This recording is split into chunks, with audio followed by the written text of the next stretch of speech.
warahmatullahi wabarakatuh.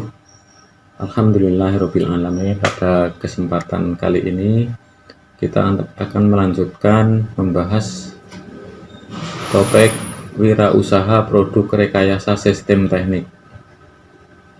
Pada kesempatan sebelum ini kita sudah membahas dua hal. Yang A, perencanaan usaha produk sistem teknik. B, sistem produk usaha sistem teknik. Pada kesempatan kali ini kita akan melanjutkan poin C, yaitu menghitung titik impas, dan D, strategi promosi usaha sistem teknik. Dua hal ini, menghitung titik impas dan strategi promosi, adalah bagian penting dari wirausaha, karena dengan dua hal ini akan ditunjukkan kapan suatu usaha memetik keuntungan. Yang C, menghitung titik impas atau break even point usaha produk sistem teknik.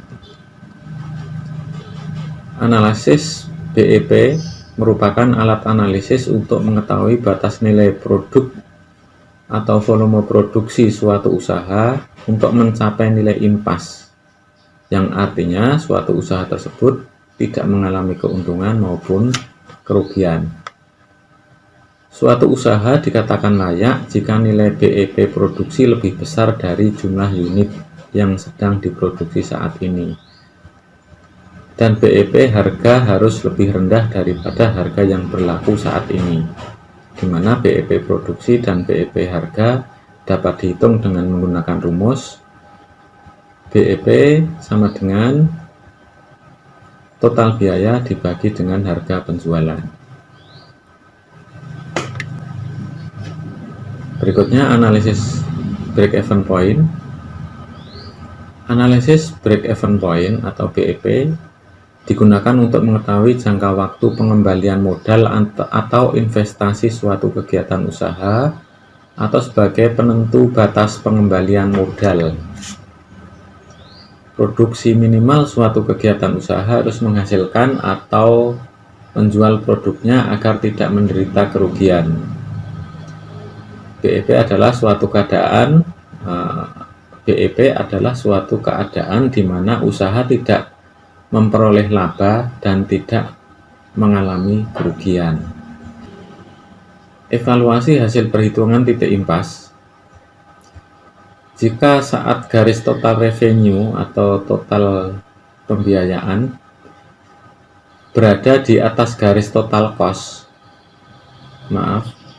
jika saat garis total penjualan berada di atas garis total cost, maka laba mulai diperoleh, sehingga semakin besar selisih total revenue dan total cost ini, semakin besar keuntungan investasi yang akan didapat.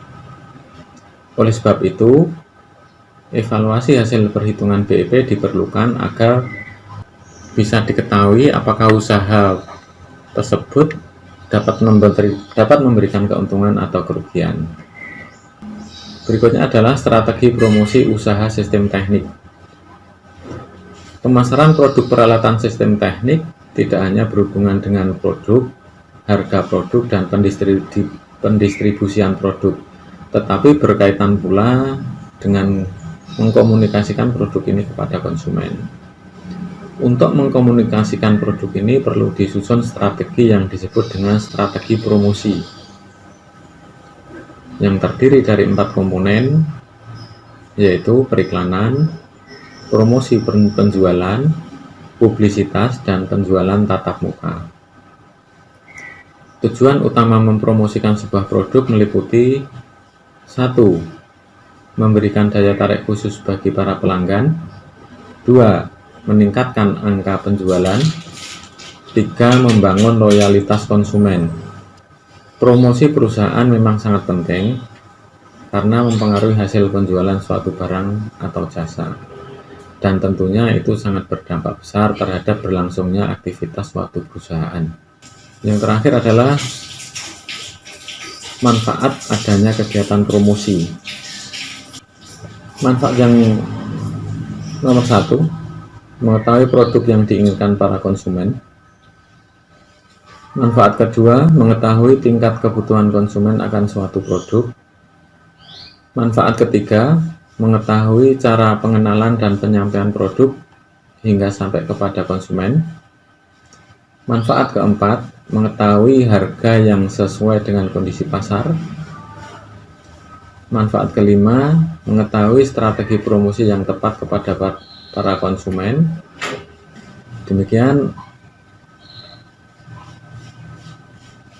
topik kita pada kesempatan kali ini, semoga bisa menambah wawasan kalian. Kita tutup dulu dengan bacaan hamdalah bersama-sama. Alhamdulillahirabbil alamin. Assalamualaikum warahmatullahi wabarakatuh.